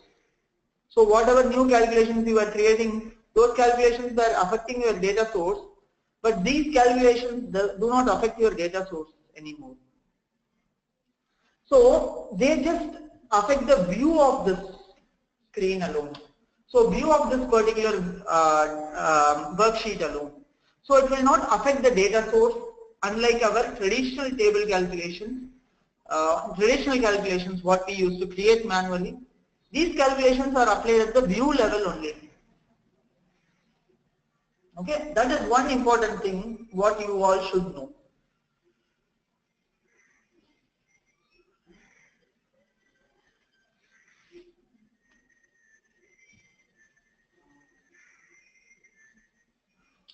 Okay, friends, is this clear for you all, the table calculation? Now let's see some theory on this table calculation.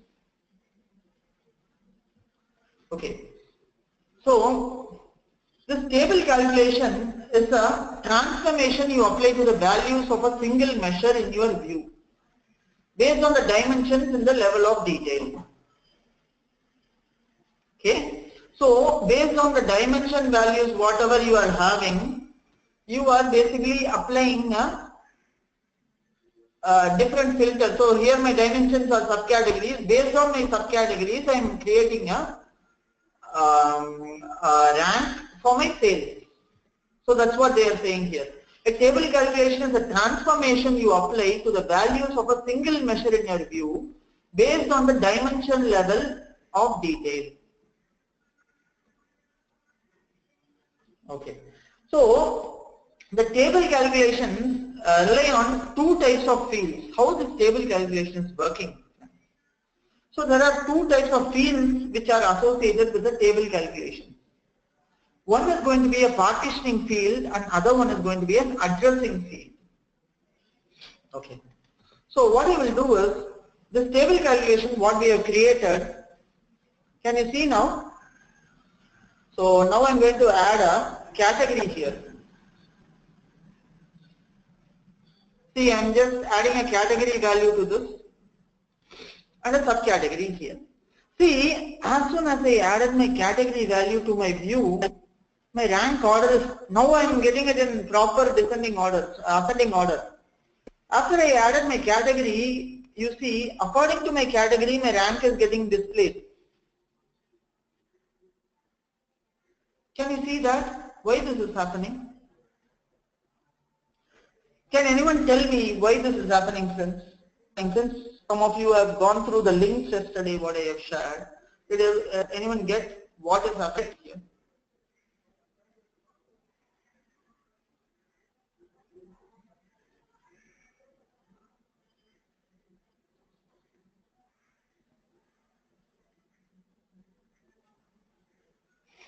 Correct.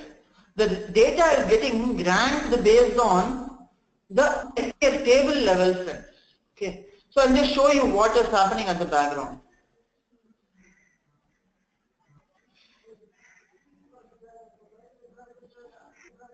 Adding the pane, if you are changing the pane, then the rank will be different there. So category, if I am just adding it as the next field there, then you see what happens. Now can you see that my rank is getting applied properly? Whenever I am having more dimensions to this view, my rank is getting altered on that basis. I'll tell you why this is happening. Okay. So there is something called edit table calculation, and there is also something called compute using. So what this compute using is doing, friends? So I'm clicking on this compute using, there is something called table down, pane across, pane down, cell, category, subcategory. All these items are there. Now let's understand the difference one by one. So this compute using, table giving is nothing but, friends, table down means you take the entire table as a list there. So you take the entire table as a list, and take the entire table and apply the ranking for the entire table at a stretch. As a single, you take it from top to bottom, you take it as single data. That's what this table down means. So that's why our rank is getting applied for all the values. Okay. Now my question is, I don't want my rank to be based on the entire table. I want it based on individual panes. That is, for furniture I want rank, office supplies I want rank, technology I want rank. How to do that? I can just right click here. I don't want the overall ranking here. Yeah, we can create a rank function also, Samir, we can do that. But whenever you are creating a ranking function, manually, that is like you need to apply it based on what that rank has to work. You need to tell Tableau that. So what I'm doing, instead of table down, I'm going to select the pane down option here. Can you see? Now what has happened? When I'm selecting my pane down option, it is basically asking me based on which pane I need to rank it. For furniture, there is a rank. Office supplies, there is a separate rank. Technology, there is a separate rank. Now, this is getting the rank what I wanted here. So what I did, I went to this compute using, from table down, I changed it as pane down. So table down computes my overall ranking. I'm saying to Tableau, hey, you need not compute my overall ranking, instead you compute the ranking based on my pane. So I'm saying it compute using the pane. 1, 2, 3, 4, like that.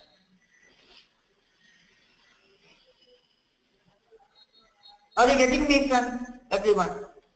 Are you getting this? And now, further,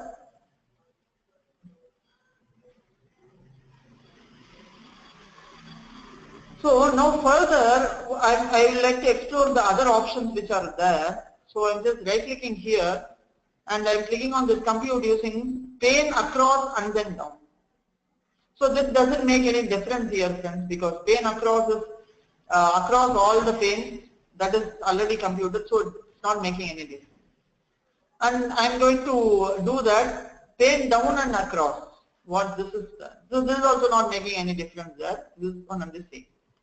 So this option might be useful for us when we are having different set of data. That point of time, this will be useful. And there is something called cell level. What is the cell level? Can you see here? When I change this rank to cell, each and every cell, it is giving me one rank there. So ranking has been one per cell level, it has been one rank there.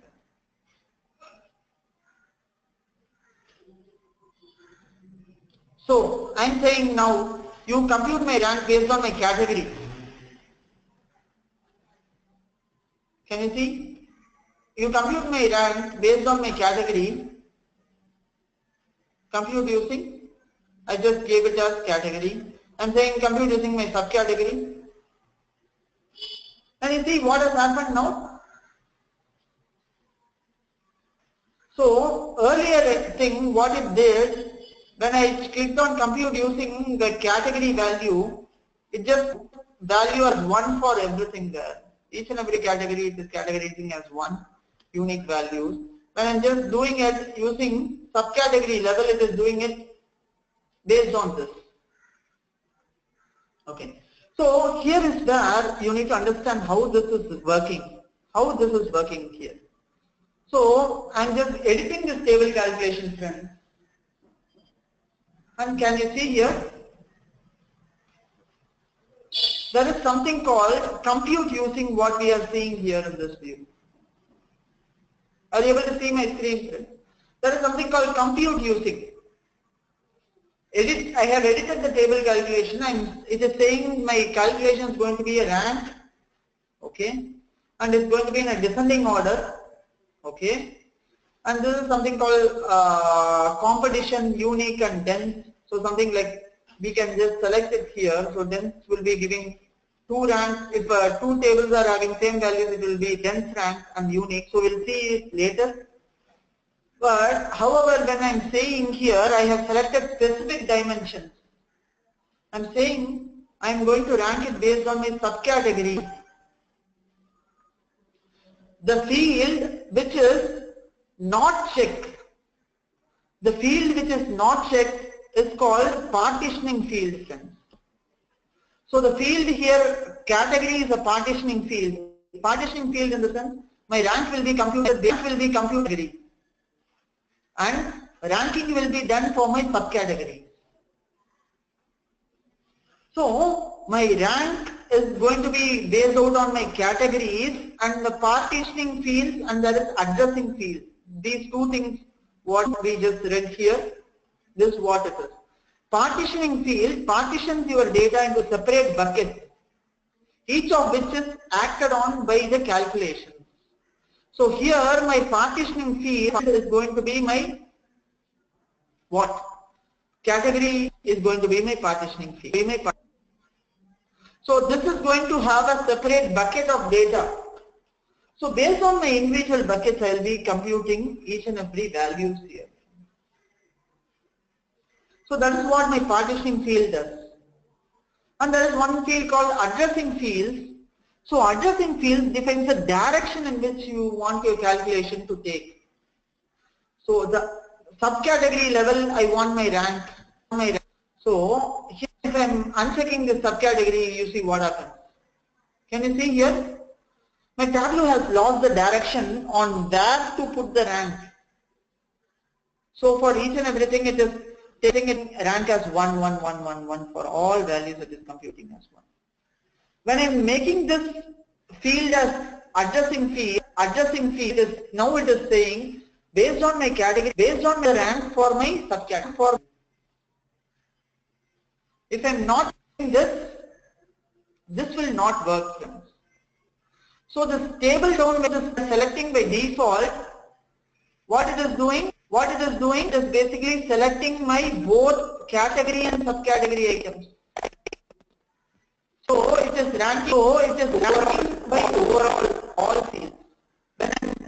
When I am removing my category from that view, category becomes my partitioning field and it will give me the similar result as pane down, pane across, pane down and across. It will give me the similar result of this. Okay friends, so I'm just stopping this because I know this is somewhat difficult to understand, but I would like to give you some time to work out on this.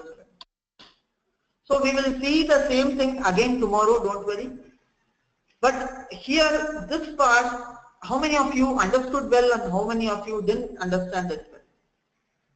How many of you are having still some confusion on this?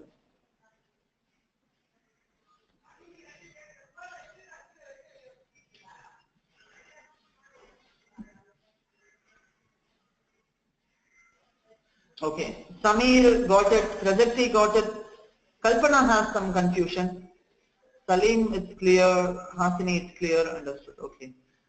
Okay, how about you, Kanya? Love got it, okay. So, some confusion you might have it. So what I would do, I recommend you, Kalpana, is today you go there, after the class is done, take this data set, apply this table calculations, and work it out by yourself. So on tomorrow's class, I will come and tell you from the same concept once again, because we are going to see something more in advance to this. You please work it out today and you come back again tomorrow, friends, so that you will have better clarity on this. Tomorrow anyway, I'll explain this to you again. I'm just cutting off for now because as we are running out of time. So I'm just cutting off for this with this alone for now. So don't worry, Kalpana, Kanya and others who are, Sagar, who are having some slight confusion, don't worry, just practice it today. We will see this same again tomorrow. Okay, so tomorrow we are going to see even more complex topics, friends, so I want you all to be ready for that. So it's going to be full of problems only, so it's going to be more complicated problems. So I want you all to be perfectly fine before taking up that.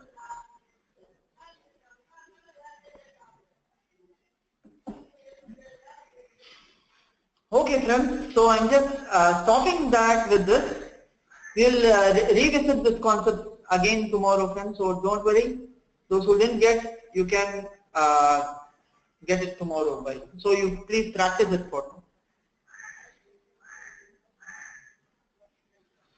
Sure, Jayashree, you can ask your question now, that's fine.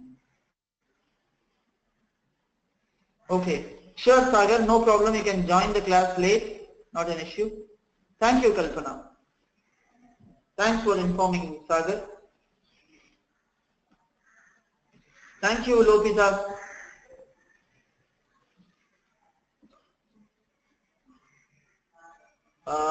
Okay, Jayashree has a question. Thank you, Shweta. See you. Jayashree has a question. Can we write back the data through Tableau? Okay.